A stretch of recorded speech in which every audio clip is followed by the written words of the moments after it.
सूरदास के पद। हिंदी का काव्य का सबसे पहला चैप्टर, जिससे पहला पद है इसका, चरण कमल बंधो हरि रही। इस पंक्तियों में सूरदास जी ने सबसे पहले भगवान कृष्ण के चरणों में अपना शीश झुकाते हुए कहा है कि मैं भगवान कृष्ण के कमल रूपी चरणों की वंदना करता हूँ। जाकी कृपा का मतलब होता है जिनकी कृपा से। पंगु का मतलब होता है लंगड़े लोग। गिरी मतलब पर्वत, लांग मतलब चढ़ जाना। जिनकी कृपा से लंगड़े लोग भी पर्वतों पर चढ़ सकते हैं। अंधे को सब कुछ दर्शाई, जिनकी कृपा अगर हो जाए तो अंधा व्यक्ति भी सब कुछ देखने लगता है। बहरो सुने, बहरा सुनने लगता है। गूंग पुनि बोले, और गूंगा व्यक्ति पुनः बोलने लगता है। रंक चले सिर छत्र धराई, निर्धन व्यक्ति राजाओं के समान सर पर छत्र धारण करके चल सकता है। सूरदास स्वामी करुणा में बार बार बंधोती पाई। सूरदास जी भगवान कृष्ण की करुणामयी बातों को याद करके उनके चरणों में अपना शीश झुकाकर बार बार फिर से वंदना करना चाहते हैं। अभी दूसरा पद है आपका, अवगति कति कुछ कहत न आवे। प्रस्तुत पंक्तियों में सूरदास जी ये कहना चाहते हैं कि एक भगवान और एक भक्त के बीच जो संबंध होता है वो या तो भगवान जानता है या फिर भक्त दूसरे व्यक्ति को बताया नहीं जा सकता। तो जैसे पहली लाइन में अवगति गति कुछ कहत न आवे, यानी भगवान और भक्त के बीच की जो गति है, जो प्रेम भावना है, वो दूसरे को बताई नहीं जा सकती। जो गूंगे मीठे फल को रस अंतर्गति भावे। जिस प्रकार एक गूंगा व्यक्ति मीठे फलों के रस को आनंद स्वयं ही लेता है लेकिन दूसरे को बता नहीं सकता। परम स्वाद सभी सुनिरंतर अमित तोष उपजावे। ये परम स्वाद है, इसका आनंद बहुत ही अनंत स्वाद है इसका, जो दूसरे को बताया नहीं जा सकता, यानी कि अमृत की तरह। मन वाणी को अगम अगोचर जो जाने सो पावे। भगवान कृष्ण की भावनाओं को अपने मन में रखते हुए, भगवान कृष्ण की तारीफ करते हुए, उनके चरणों में बार बार शीश झुकाते हुए, अपने और भगवान के प्रति अपनी मन भावनाओं का वर्णन करते हुए सूरदास जी कहते हैं कि मन वाणी, यानी मेरी और मेरे भगवान की जो बातें होती हैं वो हमारी मन की बातें होती हैं, जो हम दूसरे को बता नहीं सकते। या तो मेरे भगवान जानते हैं या फिर मैं जानता हूँ। और ये तो जो भी इंसान इस ईश्वर की भक्ति करता है वो इस बात को समझ सकता है, दूसरा व्यक्ति इस बात को समझ नहीं सकता। रूप रेख गुण जात जुगत बिन नीला अम्बत कर धावे। सूरदास जी कहते हैं कि वो ईश्वर जिसकी मैं आराधना करता हूँ उसकी ना ही तो कोई रूप रेखा है, ना ही कोई जाति है, ना ही कोई धर्म है, कोई उसका आकार नहीं है। अगर हम उसको ढूंढें भी तो कहाँ ढूंढें, जाने भी तो किसको, कहाँ जाने। अगर उसके बारे में हम बताना भी चाहें तो किस रूप में बताएं। अर्थात उनके जाने का ना ही तो कोई मार्ग है, ना ही कोई रूपरेखा, ना ही कोई जाति और धर्म है। सभ्य अगम विचार ताते सूर सगुन प्रभाव। इस प्रकार की बातों को विचार करते हुए सूरदास जी बार बार फिर से भगवान कृष्ण के रूप में पद गाने लगते हैं। तो तीसरा पद है, इस पद में भगवान कृष्ण के छोटे से रूप का वर्णन किया गया है। इस समय तो वो छोटे थे और घुटनों के बल आंगन में दौड़ते थे। नंद बाबा का आंगन सोने का बना हुआ है और उसमें हीरे लगे हुए हैं बीच बीच में। भगवान कृष्ण छोटे से थे और घुटनों के बल आंगन में दौड़ते होते हैं। और जब वो आंगन में दौड़ रहे होते हैं तो जो हीरे थे, हीरो पर जब बैठ जाते हैं तो उनका चित्र हीरो में दिखाई देने लगता है और वो अपने ही चित्र को पकड़ना चाहते हैं। तो इसमें सूरदास जी ने किस प्रकार की उनकी सुंदरता का वर्णन किया है, देखिए। किलकत कान घुटुरवन आवत। सूरदास जी कहते हैं कि कृष्ण भगवान जब छोटे थे तो घुटनों के बल दौड़ते हैं और किलकारी मारते हैं। मन में कनक नंद के आंगन। मणि में का मतलब होता है हीरा, कनक का मतलब होता है सोना। तो उस सोने के आंगन में जहाँ हीरे लगे हुए थे, जब वो घुटनों के बल दौड़ते हैं तो बिंब पगर वे धावत, अर्थात अपने ही चित्र को पकड़ने के लिए दौड़ते हैं, क्योंकि उनकी छाया हीरे में दिखाई देती है। कवो निरख, निरख का मतलब होता है देखते रहना, तो कभी कभी तो अपने ही चित्र को देखते रहते हैं। हरि ईश्वर आप छाया को यानी अपनी ही परछाई को। तो भगवान कृष्ण जब अपनी छाया को हीरे में देखते हैं तो कभी तो उसको देखते ही रहते हैं करसों पर कंछात, और कभी अपनी ही छाया को पकड़ना चाहते हैं। किलकत हंसत राज दे दतियाँ पुनि पुनि ते अवगावत। और जब वो चित्र उनके हाथ में नहीं आता है तो किलकारी मार के हंसते हैं, और जब वो किलकारी मार के हंसते हैं तो उनके सामने के दूध के 2 दांत दिखते हुए बहुत ही सुंदर दिखाई देते हैं। कनक की भूमि पर करपक छाया ये उपमा एक राजा। सूरदास जी कहते हैं कि कृष्ण के शरीर की छाया जब धरती पर पड़ती है, सोने की धरती पर पड़ती है, तो बहुत ही सुंदर दिखाई देती है। ऐसा लगता है कि उसकी उपमा इतनी है जिसको हम शब्दों में बयान नहीं कर सकते। करिकर प्रतिवन प्रतिवन वसुधा कमल बैठ की राजत।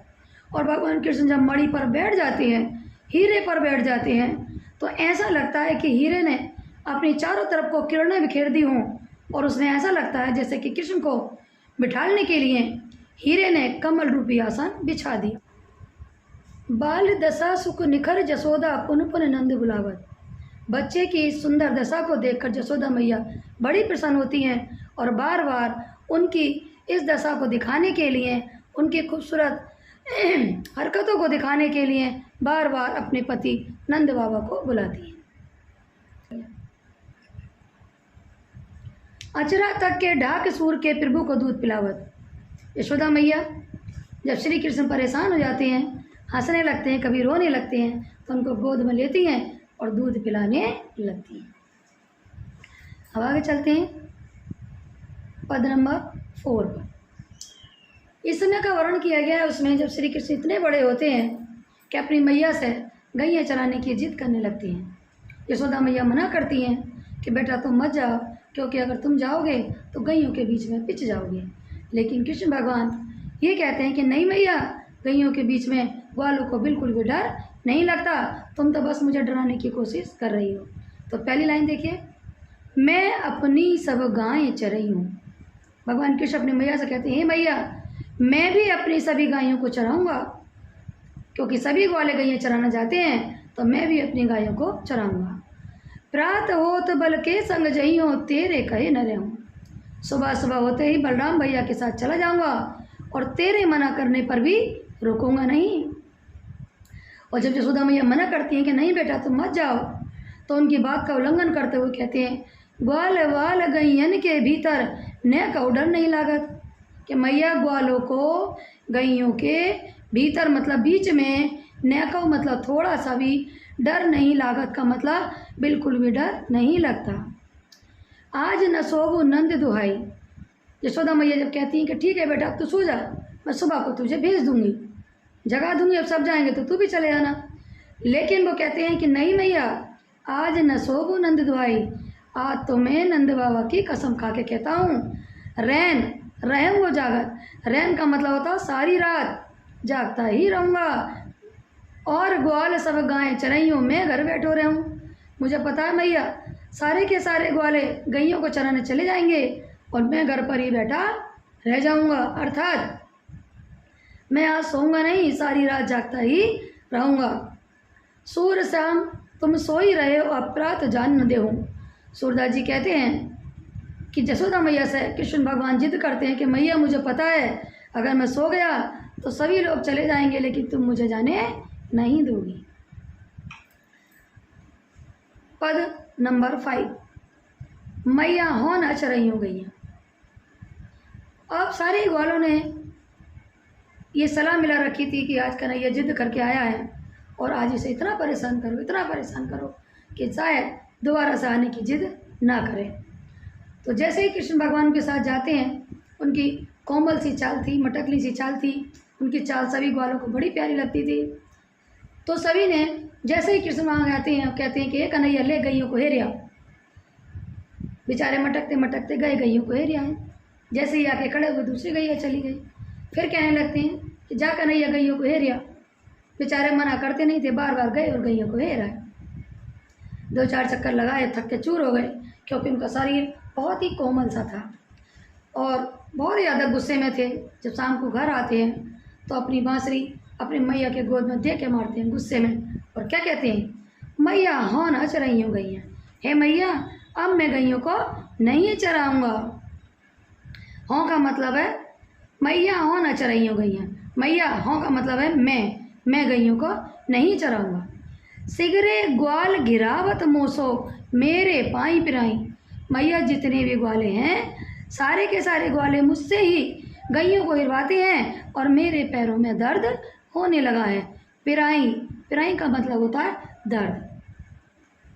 जो ना पछताई पूछे ही बलदाऊं अपनी सोए दिवाई, मैया अगर मेरी बात पर विश्वास ना हो तो आप बलदाऊ भैया को पूछो, लेकिन अपनी कसम दिलवा के पूछना। सोई का मतलब होता है कसम। मैया बलदाऊ भैया को बुलाओ और उनसे पूछो, लेकिन अपनी कसम दिलवा के पूछना। अगर तुम कसम नहीं दोगी तो हो सकता है वो झूठ बोल जाए। ये सुन माई जसोदा ग्वालिन गारी रेत जाई। अब जब ये बात जसोदा मैया सुनती हैं तो उन्हें बहुत गुस्सा आता है और अपने लाडले भगवान कृष्ण को अपनी गोद में बिठाती हैं और ग्वालों को गालियाँ देने लगती हैं। गाली देत रिसाई, यानी ग्वालों को गालियाँ देने लगती हैं। और क्या कहती हैं, मैं पटवई अपने लड़का को, पटवई का मतलब मैंने भेज दिया था लड़का को अपने बेटे को, आवे मन बहराई यानी कि मन बहलाने के लिए। तो कहती है कि मैंने तो अपने बेटे को केवल मन बहलाने के लिए भेजा था। सूर श्याम मेरे अति बालक मारत ताई गाई। और सूरदास जी कहते हैं कि जसोदा मैया बड़ी गुस्से में बच्चों को ग्वालों को गालियाँ देने लगती हैं। कहती हैं देखो किसी ने भी मेरे बच्चे का ख्याल नहीं किया और आज मेरा बेटा दर्द के मारे रो रहा है। मारत ताई रिंगाई, रिंगाई का मतलब होता है दर्द के मारे चिल्लाना। तो अब देखिए अब आता है आपका पद नंबर 6। इसमें उस समय की बात बताई गई है जब सखियाँ और ग्वाले और कृष्ण भगवान सब एक दूसरे के साथ बाहों में बाहें डाल के खेला करते थे। सिर्फ सारे के सारे ग्वाले सखियाँ मिल करके कृष्ण भगवान की मुरली सुना करती थी और बड़े प्रसन्नता से सबका मन जो है बहल जाता था। लेकिन भगवान कृष्ण भी थोड़े शरारती थे, कभी कभी सखियों को सताने के लिए छुप कर बैठ जाया करते थे और मुरली भी उनके सामने नहीं बजाते थे। तब सखियाँ मुरली को अपनी सौतन समझने लगती हैं और बहुत ही गुस्से में आ जाती हैं और एक दिन सारी की सारी सखियाँ मिलकर मुरली को चुराने की जिद करने लगती हैं। क्या कहती हैं, सखी री मुरली लीजिए छोड़, आओ सखियों हम सब मिलकर कृष्ण की मुरली ही चुरा लेते हैं, क्योंकि ये मुरली ही फितूर की जड़ है जिसकी वजह से कृष्ण हमसे बात नहीं करते। जिन गोपाल किन्हे अपने बस प्रीत सवन की तोर, जिसने हमारे गोपाल कृष्ण को अपने बस में कर लिया है और प्रेम की डोर से बांध दिया है, हम उस मुरली को ही यहाँ से समाप्त कर देते हैं। जब हम उसको चुरा लेंगे तो वो कृष्ण मुरली के दीवाने नहीं होंगे। छिन एक घर भीतर निस्बासर धर्म न कबू छोड़। सखियाँ कहती हैं कि कृष्ण एक पल को भी मुरली को खुद से अलग नहीं करते, चाहे घर के बाहर हो या घर के भीतर हो। देखिए, छिन एक घर भीतर निस्बासर धर्म न करो छोड़, चाहे तो घर के भीतर हो और या फिर घर के बाहर हो, लेकिन कभी भी अपने से अलग एक पल को भी मुरली को नहीं करते हैं। कभू कर, कर का मतलब होता है हाथ, अर्धनी का मतलब होता है आधे होंठ, खोसरी जोरी का मतलब होता है कमर। तो यहाँ सूरदास जी कहते हैं कि सखियाँ कहती हैं कि कभी तो अपने हाथ में रखते हैं, कभी आधे होंठों पर रखकर बजाने लगते हैं और जब नहीं बजाते हैं तो अपनी कमर में खोस लेते हैं। और कहती है कि ना जानो कछ मोल मोहनी राखे अंग अंग भोर, पता नहीं इस मोहनी मुरली ने हमारे कृष्ण पर कौन सा जादू टोना कर दिया है कि 24 घंटे अंगों में समाये रखते हैं। सूरदास प्रभु को मन सजनी बंधो राखी डोर। और सखियाँ कहती हैं कि ऐसा लगता है मैं तो कि इस मोहनी मुरली ने हमारे कृष्ण को प्रेम की डोर से बांध दिया है। इन लाइनों में उस समय की बात बताई गई है जब भगवान कृष्ण गोकुल छोड़ के मथुरा चले जाते हैं और उनका ग्वालों और सखियों के बिना बिल्कुल भी मन नहीं लगता है, वो हमेशा उदास बने रहते हैं। वहाँ पर उनका एक मित्र होता है जिसका नाम था उद्धव। तो अपने सारे मन की व्यथा वो उद्धव को बताने की कोशिश करते हैं और क्या कहते हैं, हे उद्धव मोहि ब्रज बिसरत नाही। उद्धव मेरे मन से ब्रज की यादें गई नहीं है। बिसरत का मतलब होता है भुलाना, यानी मेरे मन से ब्रज की यादें गई नहीं है। वृंदावन गोकुल वन उपवन सघन कुंज की छाई। वृंदावन गोकुल वन और उपवन, वहाँ की कुंजों की छोटी छोटी गलियाँ और वहाँ के पेड़ों की छाया मेरे हृदय पर समाई हुई है, बुलाने से भी बुलाई नहीं जाती। प्रात समय माता यशोमती और नंद देख सुख पावत। और क्या कहते हैं कि हे उद्धव, जब मैं सुबह सुबह उठता था तो यशोदा मैया को देखकर और नंद बाबा को देखकर बड़ा आनंद आता था। और यशोदा मैया क्या करती थी? माखन रोटी दयो सजायो अतीत साथ फलावत। यशोदा मैया क्या करती थी? थाली में दही, माखन और रोटी सजा कर लाया करती थी, और जब मैं नहीं खाता था तो बड़े प्यार से मना मना कर मुझे खिलाया करती थी। और उद्धव सुनो, गोपी ग्वाल वाल संखेलत सब दिन हसत विराजत। सुबह से लेकर शाम तक गोपियों के और ग्वालों के साथ खेलते हुए दिन कैसे बीत जाता था पता भी नहीं चलता था। पूरा दिन हंसने में, खेलने में, कब दिन निकला और कब छिप गया पता ही नहीं चलता था। सूरदास धन धन ब्रजवासी जिनसो हित जतुदार। सूरदास जी कहते हैं कि भगवान कृष्ण ब्रजवासियों की, यानी ब्रज के लोगों की तारीफ करते हुए कहते हैं कि ब्रज के लोगों की जितनी तारीफ करी जाए उतनी कम है। धन्य है वो ब्रज के वासी जहाँ मैंने जन्म लिया है, जिन्होंने जिनसो हित जदुदात। जदुजात का मतलब होता है जादू की तरह, यानी वहाँ के लोगों का जो व्यवहार है इतना मधुर और इतना प्यारा है, ऐसा लगता है कि जादू की तरह हो। अब होता क्या है कि जो कृष्ण थे उन्हें भी ये लग रहा था कि जिस प्रकार मेरा मन नहीं लग रहा वैसे ही सखियों का और ग्वालों का मन भी नहीं लग रहा होगा। तो अपने मित्र उद्धव से कहते हैं, उद्धव तुम मेरा एक काम कर दो, मैं तो जा नहीं सकता, तुम मेरी जगह जाओ और जा कर के गाँव में सखियों को समझा देना और उनसे कहना कि मेरी याद को अपने हृदय से दूर कर दें और अपने मन में भगवान ब्रह्मा जी को बसा लें। ये बात सुनकर उद्धव जी पहले तो छगे से रह जाती है, लेकिन उनकी आज्ञा का उल्लंघन नहीं कर पाए, इसीलिए उनका संदेशा लेकर गांव जाते हैं। जैसे ही सखियों को पता चलता उद्धव आए हुए हैं, दौड़ दौड़ कर आती हैं और उनसे बातें करने लगती हैं, पूछने लगती हैं कि हमारे कृष्ण कब लौट कर आएंगे। तब उद्धव जी कहते हैं कि सखियों मेरी एक बात सुन लो, कृष्ण का कोई भरोसा नहीं है कि कब आए, इसलिए तुम मेरी एक बात मान लो, कृष्ण को अपने मन से निकाल दो और कृष्ण की जगह अपने मन में भगवान ब्रह्मा जी को बसा लो। ये बात सुनकर सभी सखियां चौंक जाती हैं, उन पर बिजली से गिर पड़ती है और क्या कहती हैं उद्धव से, देखिए, उद्धव मन न भय 10-20। हे उद्धव, हमारे मन 10-20 नहीं है, हमारे पास तो केवल एक ही मन है, और उस एक मन को भी सुनो क्या हुआ, एक उतो सो गयो श्याम संग को अपराध ईस। यानी हमारा तो एक ही मन था, वो भी भगवान कृष्ण के साथ चला गया। अब ये बता कौन से मन से ईश्वर की प्रार्थना करें। अब राधे का मतलब होता है आराधना करना और इसका मतलब होता है ईश्वर। यानी अब तुम हमसे कह रहे हो कि तुम भगवान ब्रह्मा जी की उपासना करो, उनसे प्रार्थना करो, उनको हृदय में बसाओ। तो कौन से हृदय में बसाएं? क्योंकि हे उद्धव, हमारे मन 10-20 तो है नहीं, एक ही था, वो भी श्याम के साथ रथ पर चढ़कर चला गया। अब दूसरा मन नहीं है जिसकी वजह से हम भगवान ब्रह्मा जी की उपासना नहीं कर पाएंगे। इंद्रिय शिथिल वही क्या सब बिन जो देही बिन शीस। देखिए हमारी जो इंद्रियां हैं वो तो शिथिल हो गई हैं। शिथिल का मतलब होता है काम ना करना, बिल्कुल शांत हो जाना। इंद्री का मतलब होता है हाथ पैर चलाना, यानी हमारे हाथ पैरों ने काम करना बंद कर दिया है। जिस प्रकार एक देह जो देही बिन शीस, शीस मतलब सिर, देही मतलब हमारा शरीर, जिस प्रकार बिना शीस के देह कोई काम नहीं करती, वैसे ही हमारी इंद्रियों ने काम करना बंद कर दिया है। किसके बिना? बिना मन के, क्योंकि हमारा मन तो कृष्ण ले गए हैं। आशा लगी रहती तन श्वासा जीव ही कोई बरीस।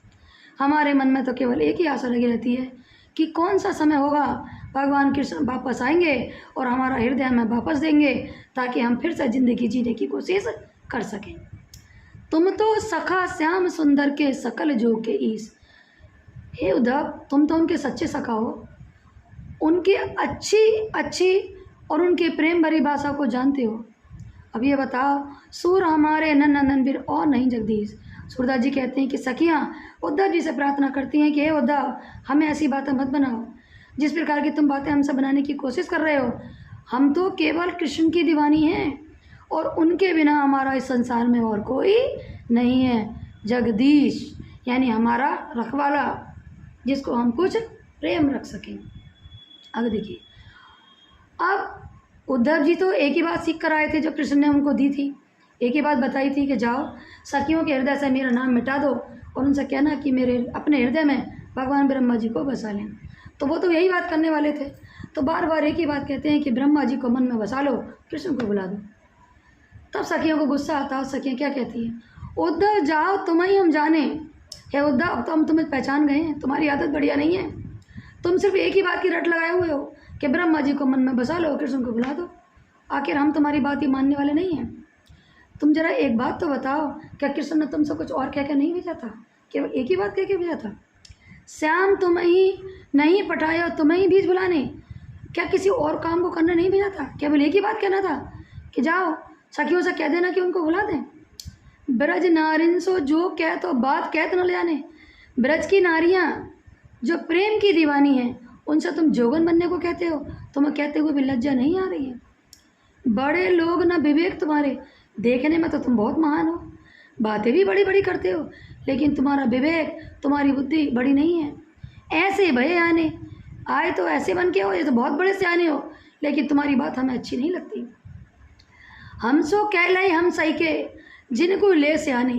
देखो उद्धव, तुमने ये बात हमसे कह दी, हम सह तो गए, तुमसे कुछ कह नहीं रहे हैं, लेकिन बार बार हमें सताओ मत, ये बात कह कर हमें परेशान मत करो। कह अबला के दशा दिगंबर मस्ट करो पहचानो। अभी तक उद्धव तुमने अबला नारी को जाना नहीं है। देखिए, अबला स्त्री, दशा दिगंबर यानी कि उसकी दशा है, अभी तक तुमने पहचानी नहीं है। मस्ट करो पहचानो, पहचानने की कोशिश करो। अगर वो किसी को एक बार अपने हृदय में बसा लेती है तो 24 घंटे में, मतलब पूरी ज़िंदगी कभी भी उसे अपने हृदय से निकालती नहीं है। 24 घंटे में हमेशा उसी को याद करती है और किसी के बारे में सोचती भी नहीं है। साँच कहूँ तुम सो अपनी सो बूझ ही बात निधानी। तभी एक सखी कहती है, अरे उद्धव एक बात सुनो, हम तुम्हें अपनी सौ दिलवाते हैं। सौ का मतलब होता है कसम दिलवाना। हे उद्धव, हम तुम्हें अपनी कसम दिलवाते हैं और कसम दिलवा के पूछते हैं, हमारी बात की मजाक मत बनाना। सूर श्याम जब तुम्हें ही पठायो तो ने का मुस्काने। ये बताओ, जब सूरदास जी कहते हैं कि जब कृष्ण ने, श्याम का मतलब कृष्ण, तुम्हें पठायो यानी यहाँ भेजा था, तो थोड़े बहुत मुस्काए थे, नहीं मुस्काए थे? अगर तुम हमें ये बता दो कि वो मुस्काए थे, तो यूँ समझो कि वो केवल तुमसे मजाक कर रहे थे कि हम उन्हें बुला दें, अर्थात उन्होंने सत्य में नहीं कहा था, केवल ये तुमसे मजाक में कहा होगा। नेक्स्ट 10वां दोहा देखिए, 10वां पद। इसमें ये बताया गया है कि सखियाँ एक ही बात सुन सुनकर ऊब जाती हैं, क्योंकि उद्धव जी का तो एक ही कहना था कि तुम कृष्ण को बुला दो, ब्रह्मा जी को मन में बसा लो। तो सखियाँ परेशान होती हैं, कहती हैं, हे उद्धव सुनो, अब तो हमारी बात सुनो, अब जो हम तुमसे पूछना चाहते हैं वो हमें बता दो, हम तुम्हारी बात मान लेंगे। और क्या कहती हैं, निर्गुण कौन देश को वासी, कि उस निर्गुण ब्रह्मा, निर्गुण मतलब जिसका कोई आकार नहीं है, अर्थात ब्रह्मा जी, कौन देश को वासी, यानी जिसको तुम हमसे कह रहे हो कि अपने हृदय में बसा लें, ठीक है हम तुम्हारी बात मान लेंगे, लेकिन हमारी बात सुनो। वो निर्गुण ब्रह्मा कौन से देश में रहने वाला है? वासी का मतलब बसने वाला। मधुकर के समझाएं होश दे, बूझे साच न हंसी। हम तो सीधी सादी सखियां हैं, सीधी सादी बात जानते हैं, और जो बूझते हैं वो बता दो, हमारी बात की मजाक मत बनाओ। हंसी का मतलब मजाक, यानी मधुकर के समझाएं होश दे, हम तो बड़े प्यार से तुमसे पूछते हैं और हमें समझा के बता दो, हमारी बात की मजाक मत बनवाओ। को है जनक, कौन है जननी, कौन ही नारी को दासी। ये बता दो कि जिस निर्गुण ब्रह्मा को तो हमसे कह रहे हो कि हृदय में बसा ले, ठीक है, लेकिन ये तो बता दो उनके जनक कौन है, अर्थात पिता कौन है, जननी माता कौन है, और वो कौन सी नारी के पति हैं। दासी यानी उनकी पत्नी कौन है, तो कौन नारी को दासी, ये बताओ उनके पत्नी कौन है, कौन सी पत्नी के पति हैं वो। कैसो वरन भेष है कैसो, किस रस को अभिलाषी। देखने में कैसे लगती हैं, वेशभूषा कैसी है, और वो किस रस में विश्वास रखती हैं, ये तो बता दो हमें। और क्या कहती हैं आखिर में सखियाँ गुस्से में, पावे गो पुन कियो आपनो जो यू करे गो घासी। घासी का मतलब होता है छल कपट। सुनो उद्धव, अगर तुमने हमारे साथ छल कपट किया तो तुम्हें उसका फल अवश्य ही मिलेगा। सुनत मौन हवे रहे बाबरो सून सभे मत माती। ये बात सुनकर सूरदास जी मौन रह जाते हैं। ऐसा लगता है उनकी मति मारी गई है, अब उनके मन से कोई बात निकलने वाली नहीं थी और बिल्कुल ठगे से यानी कि शांत रह जाते हैं। अब ये सबसे लास्ट आपका पद है, ये होना तो चाहिए था आपके पहले है, लेकिन ये सबसे लास्ट में दिया है। ये उस समय का है जब देवकी मैया, देवकी कौन थी, यशोदा मैया की एक तरह से बहन के रिश्ते में लगती थी, लेकिन ये देवकी कृष्ण भगवान की सगी माँ थी जो कि उनको जन्म देने वाली थी, और जो यशोदा मैया थी वो उनको पालने वाली थी, क्योंकि कृष्ण का जन्म जेल में हुआ था कंस के घर, और जन्म लेते ही वसुदेव उनको यशोदा मैया के यहाँ छोड़ गए थे। उनका लालन पालन यशोदा मैया ने ही किया था, और जब वो बड़े हो गए तो कंस ने उनको छल कपट के लिए, उनको मारने के लिए उन्हें बुलाया था। तो देवकी जो कि यशोदा मैया हैं, जो कि कृष्ण की बहुत ही प्यारी सी माँ हैं, और अपने मन से एक पल को भी नज़रों से उनको दूर नहीं करना चाहती थी, तो बड़ी मुश्किल से अपने कलेजे के टुकड़े को दूर भेज रही थी। और जब भेज रही थी तो वो उन्हें पता तो था ही कि जब देवकी उनकी सगी माँ है उसका ख्याल रखेगी, लेकिन फिर भी उनके मन में जो कृष्ण के प्रति पीड़ा उमड़ रही थी वो उसको बताना चाहती हैं। और एक पत्र लिखकर जो क्रूर जी थे, उनके सारथी रथ हाँकने वाले थे, उनसे कहती हैं कि लो ये मेरा संदेशा देव की बहन से कह देना। और क्या कहती हैं, संदेशो देव की सो कहियो, कि लो ये मेरा संदेशा ले जाओ और ये मेरा संदेशा मेरी देव की बहन से कह देना। और क्या कहती हैं, हों तो दाए तुम्हारे सुत की मया करत ही रही हो। मुझे मालूम है कि तुम उसकी सगी माँ हो, मैं तो केवल पालनहारी हूँ, लेकिन तुम उसकी जन्म देने वाली सगी माँ हो और तुम उसकी बहुत अच्छी सी देखभाल करोगी, लेकिन मया करत ही रही हो, मेरे मन में जो उसके प्रति भावनाएं उमड़ रही हैं वो मैं तुमसे कहना चाहती हूँ। जैसा भी देव तुम जाने कि उनकी तव मुई का भाव है, जानती हूँ मैं तुम उसकी सगी माँ हो, बहुत ख्याल रखोगी, फिर भी मेरे मन में भी उसके प्रति कोई ममता है। जो मेरा बेटा करता है मैं उसके बारे में तुम्हें बताना चाहती हूँ। क्या कहती हैं, प्रात हो तो मेरे लाल लड़ाते माखन रोटी खामे, कि सुनो सुबह सुबह होते ही मेरे बेटे को माखन रोटी बहुत अच्छी लगती है। जब भी सुबह सुबह उठता है मैं हमेशा उसे माखन रोटी देती हूँ।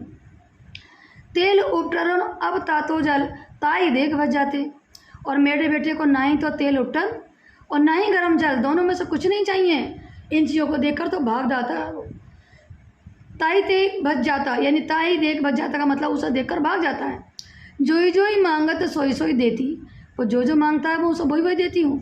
क्रम क्रम करके नहाता, और वो एक साथ नहीं नहाता, धीरे धीरे करके नहाता है। सोने पतिक सुने मोह रहने दिन व्रत कर संकोच, और देवकी मेरा बेटा मेरी जान से भी ज़्यादा प्यारा है, एक पल को भी मुझसे कभी अलग नहीं रहता है, और जितने दिन भी मेरे से दूर रहेगा वो मुझे याद करता रहेगा। मेरो अलग लड़े तो मौन हवे करे संकोच, मेरा बेटा मेरी याद कर करके संकोच करेगा तो तुम उसे प्यार से समझा देना, उसे डांटना मत, किसी भी प्रकार से उसे प्यार से समझा देना। तो ये था आपका सूरदास जी का पद, और अगर अच्छा लगे तो और बच्चों को भी आप बता दें।